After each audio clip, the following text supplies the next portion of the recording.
Hello everybody, welcome to Drydock episode 25.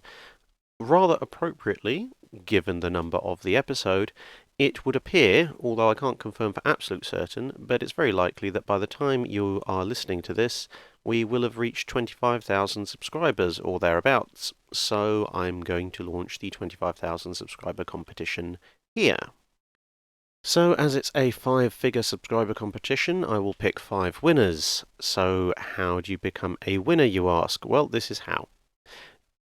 In the post under this video, the pinned post will not be for Q&A this one time, so you can put your Q&A questions just generally in the comments.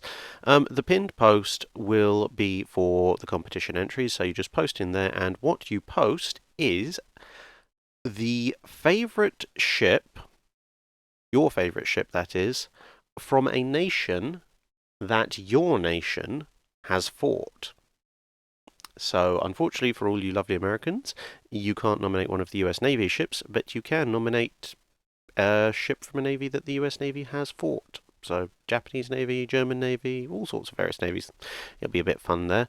And for those of you who might live in nations who haven't fought a major naval war, unlikely as that is, I'm going to give you the slightly easy option of, since I'm British, you can just pick a ship from a nation that Britain has fought, which is pretty much everybody, so except Britain. In actual fact, actually, I mean, if you really want to be technical about it, you go to the English Civil War and have British fighting British. But anyway, enough rambling. That's that. So that's the criteria for the competition. Name your favourite ship from a navy that your nation has fought. 5 winners will be selected by methods arcane and magical, and then they will be offered a choice of one of 3 prizes. You can either select from a range of naval resource books. Since going through my library recently in preparation for moving house, I've discovered I have quite a number of duplicates, so there are those if you're interested in naval books.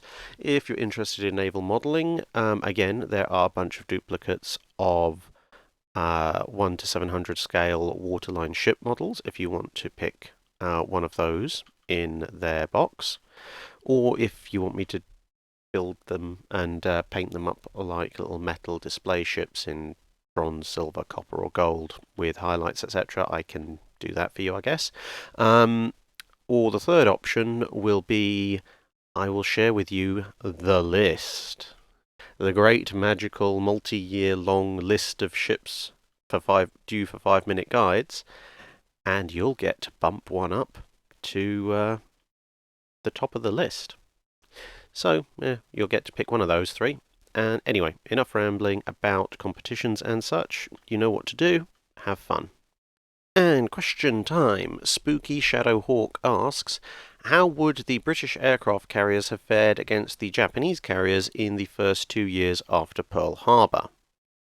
So, as we discussed in the armoured versus unarmoured carrier discussion video, this basically means that generally British carriers are going to have more survivability, but they're also going to have significantly less striking power, both in terms of numbers in aircraft and, to be perfectly honest, in the 1942 and leading into early 1943 period, quality of aircraft as well.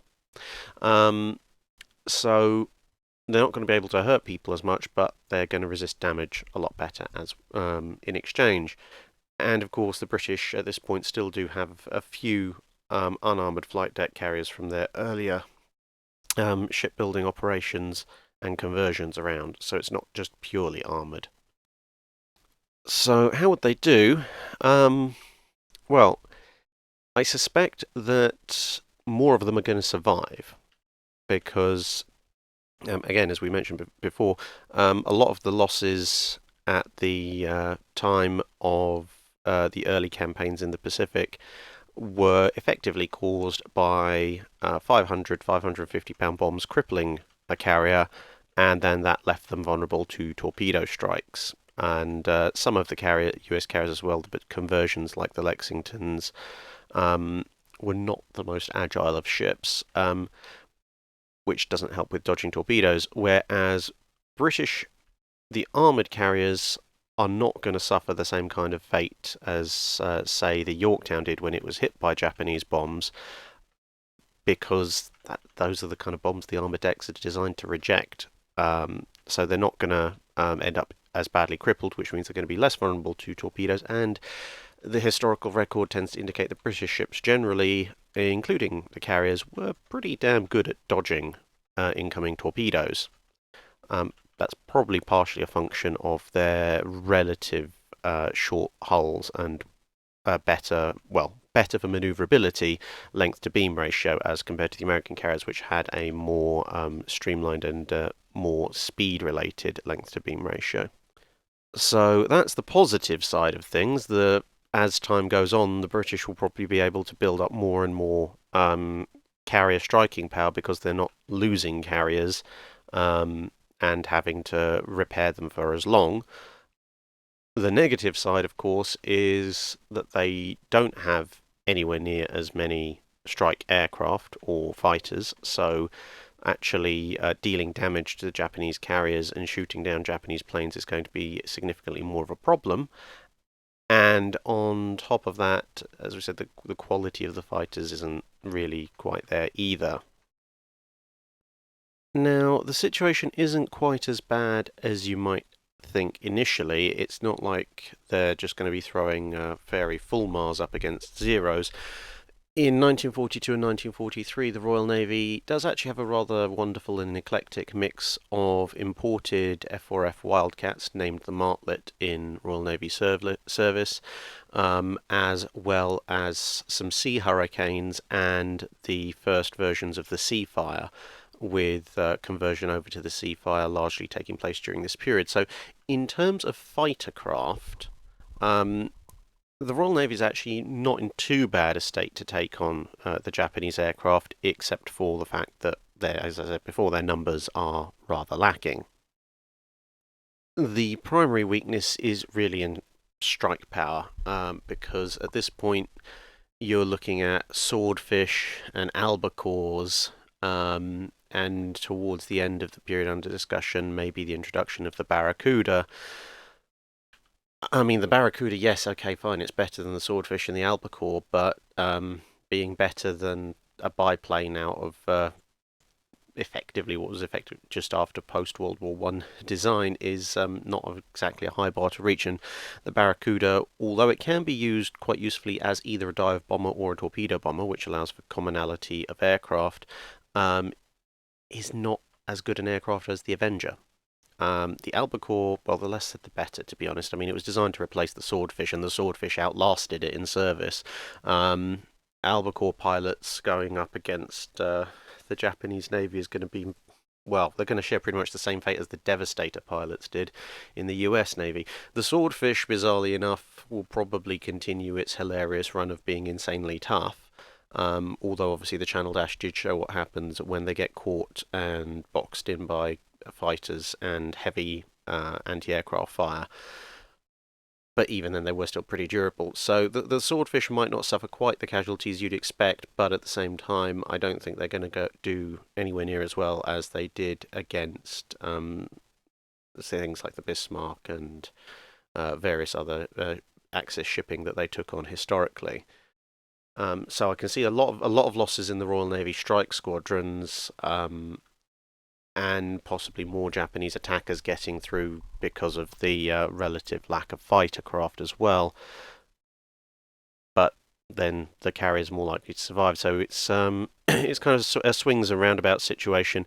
I suspect, therefore, that the Royal Navy will probably lose some of the early engagements in terms of, well, they're effectively run out of aircraft and their carriers are damaged, and most of the Japanese carriers will survive, but the British carriers themselves are more likely to survive, which means that as time goes on and more carriers come online, and obviously conversion into new aircraft types comes online, by the time you get to maybe early to mid 1943, the British carriers might then start to gain ascendancy over the Japanese carriers, especially if they manage to just group up mass strikes, because they will have the decks, and with the adoption of deck parking, probably the numbers as well.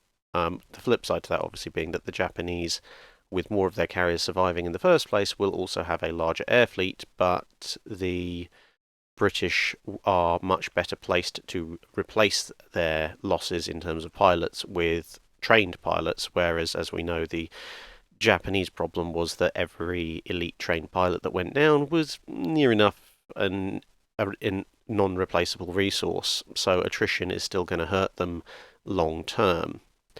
Of course, all this means that the Japanese are more likely to have more success and manage to expand their empire further before the Royal Navy, I guess, operating in place of the US Navy, manages to turn the situation around and start driving them back. So overall, the Pacific War is going to be a longer, harder grind, but that would be my interpretation of things. The only other thing that I would say is that once the Seafire rollout is complete in mid 1943, the Zeros are going to hurt quite badly, because contrary to what the experiences over Darwin in Australia would suggest, later wartime experience would show that the Spitfire was basically one of the Zero's worst nightmares, in that you had an aircraft that was faster, more heavily armed, could climb better, could dive better, which the American things like the Hellcat could also do. But also more critically, the Spitfire, when handled properly, could actually beat a Zero in a turning dogfight, which came as a rather nasty surprise to a lot of Japanese aviators. So yeah, there you go. That's my interpretation. The more ships survive, but the Japanese are going to have a lot more success early on before they finally get pushed back. CLP Fox asks, even though it's a more modern topic, could you have a look at anti-shipping missiles, more specifically why the US, at least to my knowledge, does not use supersonic missiles like the Russian Granite? Well, as I've said before, I tend to avoid modern stuff to avoid getting caught up in modern politics, but fortunately the anti-shipping missile strategy of the US and various possible opponents like Russia and China has been ongoing long enough to really be able to avoid all of that. Basically, it comes down to what is your preferred method of strike power in order to take out enemy shipping. For the US, coming out of World War II with enough carriers to basically run a short-range fighter service all the way across the Pacific, hopping from carrier to carrier, the answer was obvious. You throw massive amounts of carrier aircraft at the problem, and then eventually the problem goes away, a bit like the Yamato. And that basically carried on through the Cold War, and to be honest, even up to this day. Obviously, the submarine arm does its own thing, but the primary method of sinking the enemy fleet for the US Navy post-World War II has been carrier aircraft, which is why you see the development of things like the Harpoon missile and such.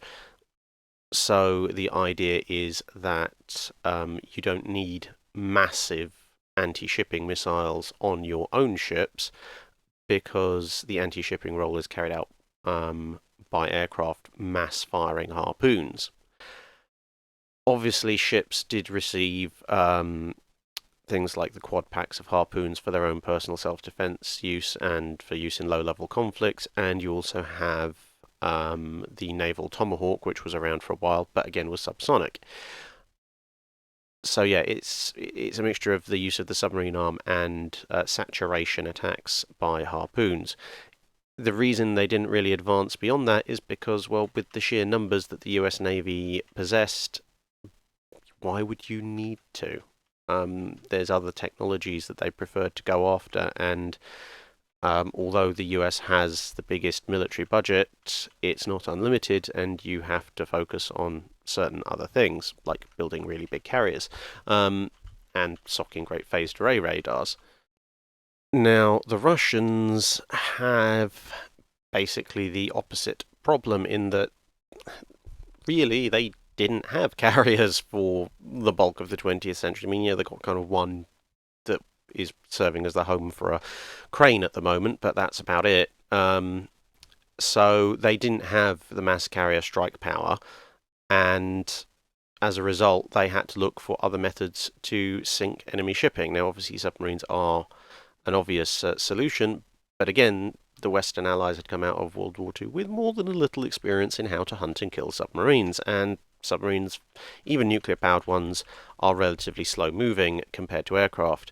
So the Russians were forced to invest in some kind of flying object that could kill carriers but was not an aircraft, and that lent itself to effectively missiles the size of small aircraft. Starting off with subsonic versions, but as anti-aircraft defences improved, it meant that you just had to get faster and faster. Well, faster flying, lower flying, and bigger warheads, because then if only one gets through, you can still guarantee pretty much to kill almost anything it hits. So yeah, that is the Russian solution. Effectively, they don't have aircraft carriers, so they made their missiles into small aircraft and use those instead. The mathematics between the supersonic and hypersonic missiles effectively amount to an acknowledgement that anti-missile defences will shoot down a good portion of incoming missiles. And so what you try and do by accelerating the missile's speed is you turn it into a game of math, which is you can only launch so many defensive missiles per second, and if my missiles can cross the intervening space in a very short amount of time, there is a mathematical limit to how many defensive missiles you can fire, and if I can fire more anti-shipping missiles at you than you can fire defensive missiles, then I'm going to win, because I'm going to hit you and you're not going to be able to defend yourself quickly enough. So that's their theory anyway. So yeah, hope that makes it somewhat clearer. Feel free to ask for clarification. Goodman4 asks, are there still World War II sea mines out at sea? Well, in the words of everybody's favourite insurance-selling dog, oh yes. There's even World War I sea mines out there. The blasted things keep popping up all over the place. Not so much in the sea lanes anymore, because over time they tend to have just drifted randomly. They do occasionally pop up in really weird random places at sea, but most of the ones that show up nowadays tend to get washed ashore, and then some very interested and excited beachgoers come running back screaming about a massive spiky explosive ball of death sitting happily in the sand. They also occasionally get dug up when there's dredging work going on in harbours, and very, very occasionally a ship spots one and has to swerve to divert, not get blown up. So yeah, they're still out there. Fortunately, nobody's died from one recently, I believe. Nick Bradshaw asks, we know about the extent of the Washington Naval Treaty, how it affected ships and what would have happened if it was not enforced. But what about the London Naval Treaties on shipbuilding? What would have happened if they were not enforced? Well, the London Naval Treaties really refined the Washington Naval Treaties, one of the biggest impacts obviously being the Second London Naval Treaty that took gun calibers down to 14 inches. And the First London Naval Treaty extended the battleship building holiday, all various minor bits and pieces like that. The overall treaty restrictions on displacement would still remain in place, but if the London Naval Treaties weren't enforced, the main thing would be that the primary caliber of naval guns would still be 16 inches. So any treaty battleships built in the early to mid 1930s would be 16-inch armed and 16-inch designed from the start, at least for the major navies. So instead of seeing something like the King George V, you would have seen something like an early version of the Lion class, and the North Carolinas, probably, if they'd known they were designing them with 16s from the start, I suspect probably would have been a bit more heavily armoured as well. Other implications are more interesting and a lot more fun, actually, because it was the London Naval Treaties that limited the displacement of submarines and told everybody that you couldn't have big guns on them, which made some people very sad. I mean, the British had their wonderful 12-inch armed M-class for all the lack of use it actually had. And of course, the French had the Surcouf, which only just scraped through surviving that particular treaty. So possibly you would have seen a line of cruiser submarines with sort of heavier guns designed as underwater commerce raiders in the truest sense. That's certainly something that could have come out during the 30s. The other thing was that it's actually the London Naval Treaty that makes the distinction between light and heavy cruisers. The Washington Naval Treaty just setting up a limit on cruiser displacement and gun caliber, but didn't distinguish between ships armed with 155mm and 203mm guns. That's 6.1 inch and 8 inch because people who use metric used 155 instead of 152. So yeah, anyway. So overall, you would have seen a lot more cruisers because without the number limits on heavy cruisers and without the tonnage limits on light cruisers, I suspect a way of getting around the battleship displacement limitations and such, and the number limitations would have been just to spam out lots and lots of cruisers of various kinds. So you might have seen working towards the kind of cruiser killer concepts earlier, albeit obviously within the if the Washington Naval Treaty is still being enforced. They won't be able to build them, but they probably would have the designs waiting in the wings, waiting for the first person to step out of line. And the same with destroyers. So generally, you would probably see an escalation in the overall size of fleets and the overall size of ships, with the exception of battleships, because the Washington 35,000-ton limit apparently is still in force. So going into World War II, there's going to be much bigger navies with some significantly nastier ships, which actually means that with that kind of 10-year lead-in period, a lot of the older World War One era ships that saw good service in the Second World War probably will actually be scrapped and retired because there will be much larger fleets of newer, larger, more heavily armoured ships that just make them obsolete. Admiral Tiberius says, I'd love to know what your perfect fleet would be from ships available in 1943.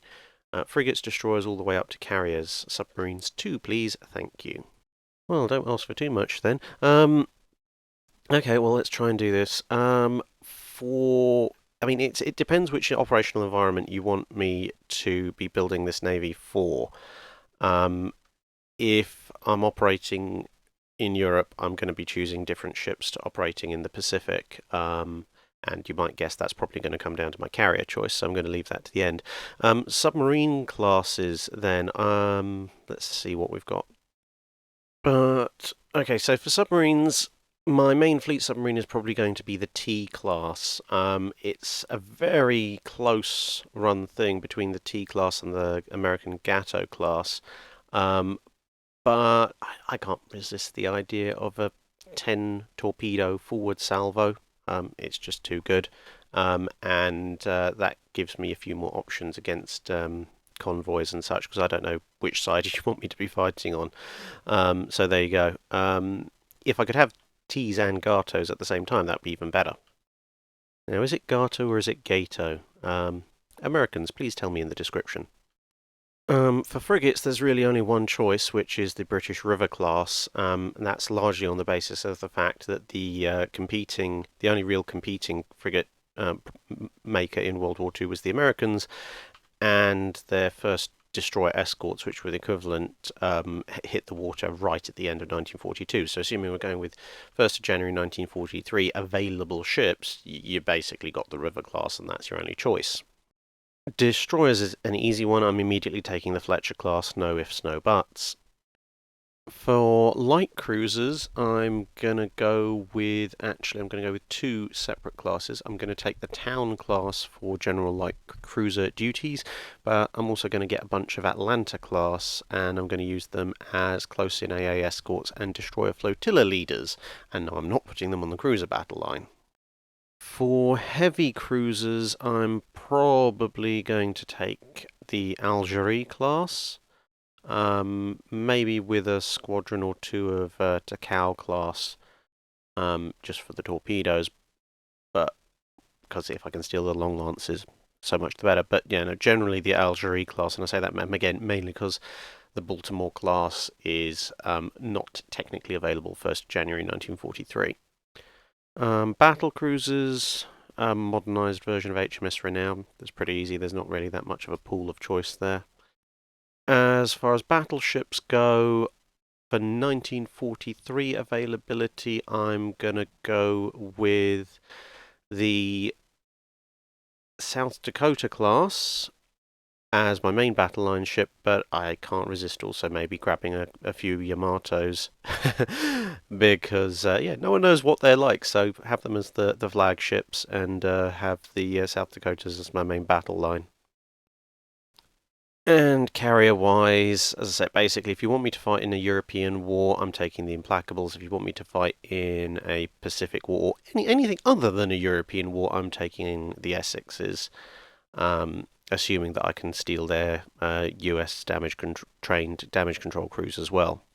Now, I know this sounds like just bouncing back and forth between the US and Royal Navies with the occasional input from the French, and the odd Japanese ship, but the simple fact of the matter is that you've asked for the 1st of January 1943, and by the 1st of January 1943, the Japanese and the Germans have not really advanced their shipbuilding and ship design tech all that much in terms of actually available ships, whereas the British and the Americans definitely have.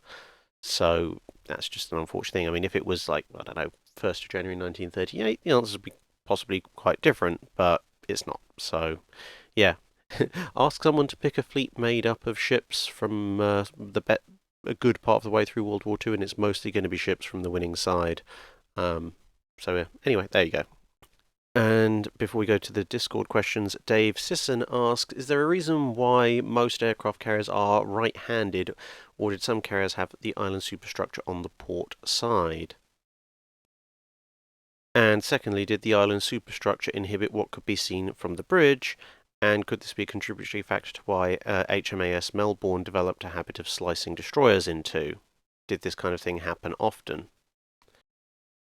Well, traditional last part of the question first. Yeah, having the carrier island where it is usually set slightly further back than it would be on a normal ship, which does inhibit your forward visibility. And of course, it does require a little bit of a slightly different outlook when your point of view is well to the right of your ship. Carriers did get into a habit of collisions with their escorts a little bit more often than your average class of vessel, but this could equally be down to the fact that carriers are more heavily escorted than most other classes of vessels, so they're more likely to run into, quite literally, their own escorts. That and the fact that carriers are generally designed for speed above all else and don't have to worry about battlefield maneuverability that much means they're not the most agile of ships generally. So, if they are on a collision course, something that a cruiser or a battleship could get out of the way of, carrier not so much. Melbourne did seem to have a bit of an unlucky streak anyway. But there is this dichotomy of the fact that on a carrier you ideally want the bridge as far forward as possible because that makes it easier to handle the ship, but you want your air traffic controllers, who are also in that same superstructure, to be as far back as possible because it makes it much easier to manage the air group. As I mentioned in some other videos, on the new Ford class carriers, they've definitely gone with sticking the bridge quite far back to manage the air group better. And on the British Queen Elizabeth class carriers, although there is some factoring in for its engine power plant as well, the split of the island is also partly to do with command and control. As you'll notice, the bridge of the ship is in the forward island, and the air traffic control is in the rear island. So they've both kind of got their own ideal positions. And that was a deliberate design choice because they could have just stuck it all together in one big island, but they didn't. As for why most aircraft carriers are right-handed, well, there were a few that were left-handed, as you were in their islands. Those were a few of the Japanese ones where they tried to operate them in pairs with nominated right-hand carriers. Excuse me. The main reason for this is twofold. One is that almost all the prop engines on propeller-driven fighters turned to port, which meant that if you had to pull away and go round, it was much easier to turn your fighter to the left than to the right, and therefore you wanted your fighter to go off to the left rather than the right. And so the island went on the side that you weren't pulling off towards.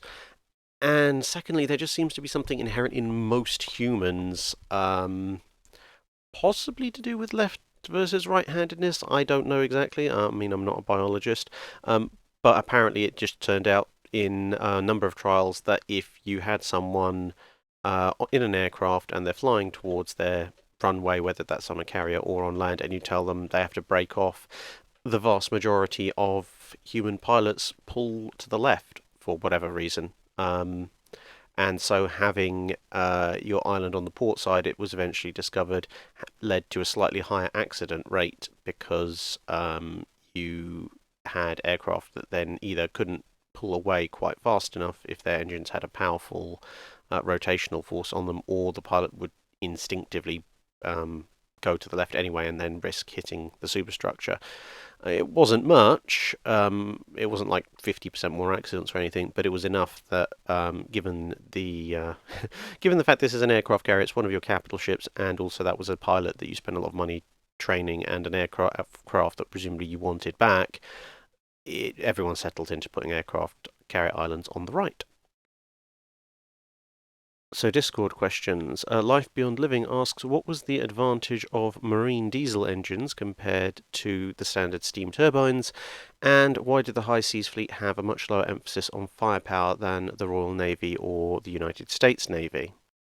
Well, with the High Seas Fleet, it was partly due to the fact that the High Seas Fleet had only just stopped being a coastal defence navy, and as you probably gathered, coastal defence ships tended to have, although large caliber guns, usually slightly smaller guns because than full-on battleships, because the ships themselves were a lot smaller.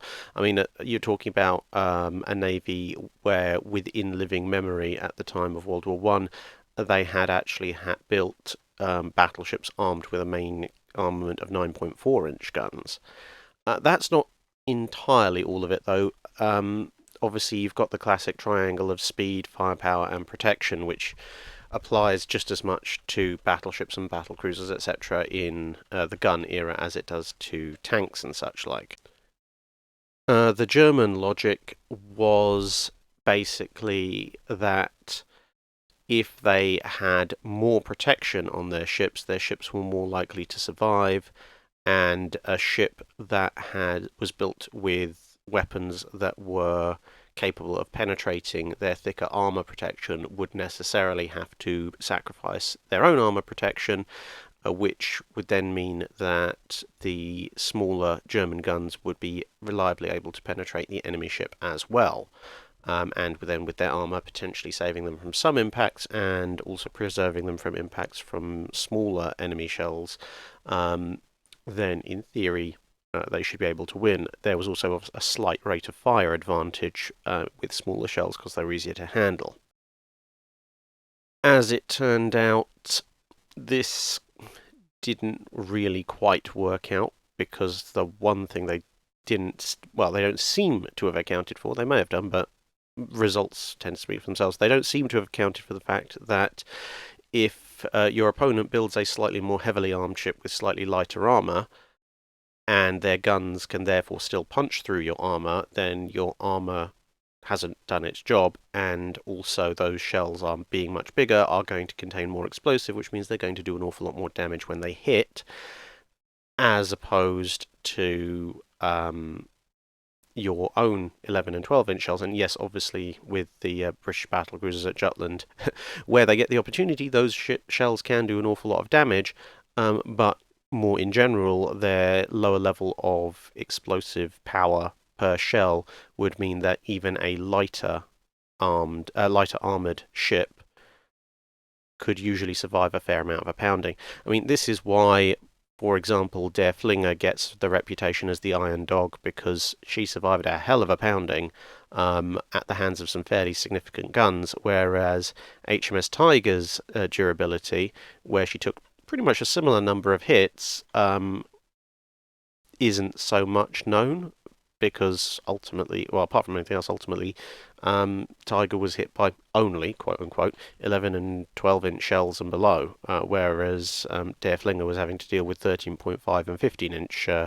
shells coming the other way. So, yeah, that's the High Seas Fleet for you. In terms of marine diesel engines, they basically give you a longer range for a given amount of fuel when you're at cruising speeds. And they, unlike steam turbines, you don't need so much massive amounts of reduction gearing or different speed turbines to deal with high and low speed settings. So if you get your marine diesel plant right, you can go a lot further, assuming that you're not going to be tearing around at high speed for extensive periods of time when your fuel consumption goes up dramatically, whereas turbines are actually quite happy at high speeds, relatively speaking. I mean, obviously they still do eat a fair bit of fuel. So this is why you tend to see them more on ships designed for long cruising as raiders, rather than ships designed for intricate high-speed and varying speed battle maneuvers. Talon Haraban asks if I could explain how the Japanese underused their potentially potent submarine force in World War II. Basically, although fleet submarines like the K-class and the M-class, etc., were no longer a thing, the Japanese still viewed their primary submarine fleet, that is, that their larger ships, obviously they had midget subs and smaller subs and things like that, but that their main ships, the ships that carried a fair number of torpedoes and could go a long distance, were basically viewed as a key part of the battle fleet. And so their strategic objectives, and to a great extent their tactical objectives as well, were set around finding and sinking enemy warships. And obviously, enemy warships are somewhat thinner on the ground compared to enemy merchant ships, generally speaking, and also tend to be a lot better protected for some bizarre reason. So you're effectively looking for a needle in a field of haystacks, and then that needle might turn around and stab you in the eye when you get close to it. That, combined with the fact that in the Pacific there really wasn't any chance for the kind of sort of aerial reconnaissance that the Germans could pull off in the Atlantic, meant that, generally speaking, effectively most of their long-range submarines were sent out on missions where they never saw anything. And obviously notable exceptions, things like the sinking of some of the US aircraft carriers, where they did actually find something.